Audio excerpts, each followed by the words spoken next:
विधायक प्रकाश नायक कांग्रेस से, भाजपा प्रत्याशी ओपी चौधरी और जनता जोगी से पूर्व महापौर मधु किन्नर और निर्दलीय गोपिका गुप्ता, शंकर अग्रवाल भी आए। इन्होंने आसन्न विधानसभा चुनाव 2023 के मद्देनजर रायगढ़ जिले के तमाम प्रत्याशी दोपहर करीब 1 बजे अपना पर्चा जमा करने कलेक्ट्रेट रायगढ़ के स्थित निर्वाचन कार्यालय पहुंचे। ध्यान देने योग्य बात तो यह है कि छत्तीसगढ़ विधानसभा चुनाव 2023 के अंतर्गत अभ्यर्थियों को नामांकन पत्र प्राप्त करने और जमा करने की अंतिम तिथि 30 अक्टूबर सोमवार सुबह 11 बजे से दोपहर 3 बजे तक तय है। इसे ध्यान में रखते हुए जिले की चारों विधानसभा सीट से विभिन्न प्रत्याशी बड़ी संख्या में पर्चा दाखिल करने कलेक्ट्रेट पहुंचे। पर्चा जमा करने वालों में रायगढ़ विधायक और वर्तमान में कांग्रेस के प्रत्याशी प्रकाश नायक और रायगढ़ विधानसभा से ही भाजपा के प्रत्याशी पूर्व कलेक्टर ओपी चौधरी दलबल के साथ उपस्थित हुए। दोनों नेताओं ने मीडिया से चर्चा करते हुए इस चुनाव में जनता के बीच जाने का अपना अपना एजेंडा बताया। प्रकाश नायक ने प्रदेश सरकार की जनहितकारी योजनाओं और उनके विगत कार्यकाल की उपलब्धियों को लेकर जनता से दोबारा वोट मांगने की बात कही, तो वहीं भाजपा प्रत्याशी ओपी चौधरी ने रायगढ़ के बेहतर भविष्य के लिए और विधानसभा क्षेत्र की शैक्षणिक और सांस्कृतिक विरासत को बचाए रखने के वादे के साथ जनता के बीच जाने की बात कही। जबकि रायगढ़ की पूर्व महापौर किन्नर मधुबाई जनता कांग्रेस जोगी से अपना नामांकन पर्चा दाखिल करने आई और पर्चा जमा कर मीडिया से बात करते हुए कहा कि आप रायगढ़ की जनता से अपील करेंगे कि वो भाजपा और कांग्रेस के जुमलों से दूर होकर पार्टी प्रमुख अमित जोगी के 10 कदम गरीबी खत्म के लिखित वादों पर भरोसा कर चुनाव में उन्हें वोट देने की बात करेगी। मैंने नामांकन दाखिल किया है। उस दिन आया था, उस दिन जो शुभ मुहूर्त था उसके थोड़ा सा विलम्ब हो गया, मैं इसलिए फॉर्म नहीं डाला। मैं आज मैंने नामांकन दाखिल किया है और अभी नामांकन दाखिल करके निकल रहा हूँ। क्या मुद्दे रहेंगे भैया आपके? हमारे मुद्दे स्पष्ट हैं। हम लोग सरकार की योजनाओं पर हम लोग जनता के बीच जाएंगे, चाहे वो धान की बात हो, चाहे वो भूमिहीन कृषक मजदूर योजना की बात हो, चाहे वो शिक्षा की बात हो, चाहे वो स्वास्थ्य की बात हो, चाहे वो हमारे गोठान की बात हो। हम इन सब मुद्दों लेकर जनता के बीच जाएंगे। मुकाबला किस तरीके से देखते हैं जी? रायगढ़ विधानसभा के लिए नया क्या रहेगा? रायगढ़ विधानसभा के लिए नया क्या रहेगा?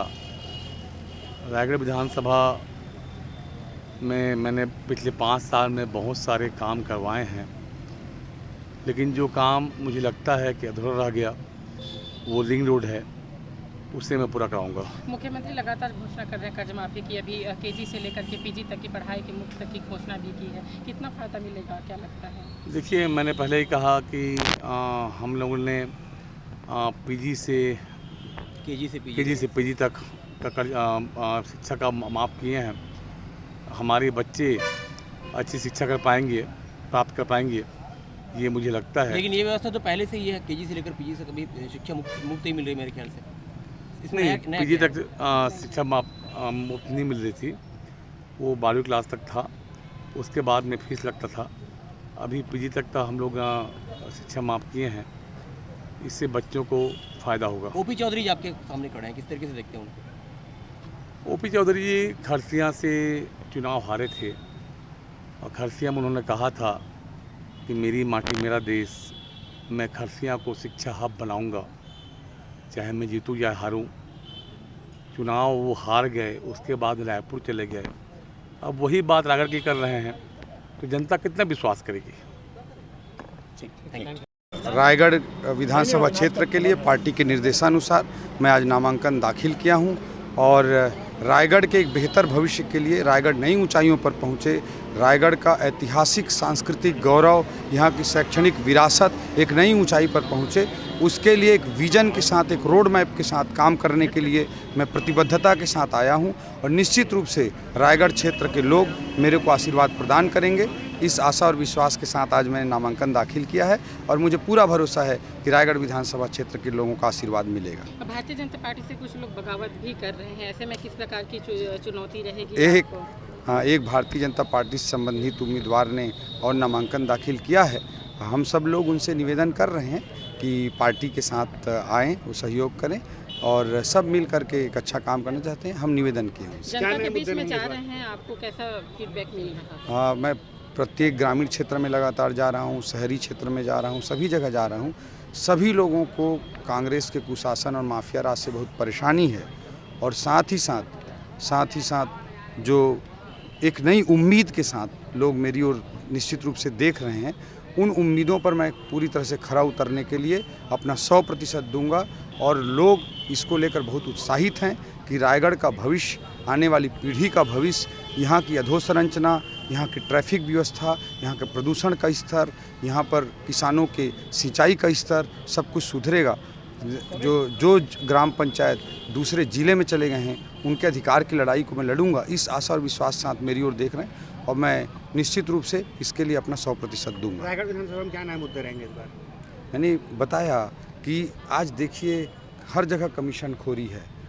मैंने खुलेआम मैं हर मंच से ऐलान कर रहा हूँ कि मैं 1 रुपये का कमीशन खोरी नहीं करूँगा।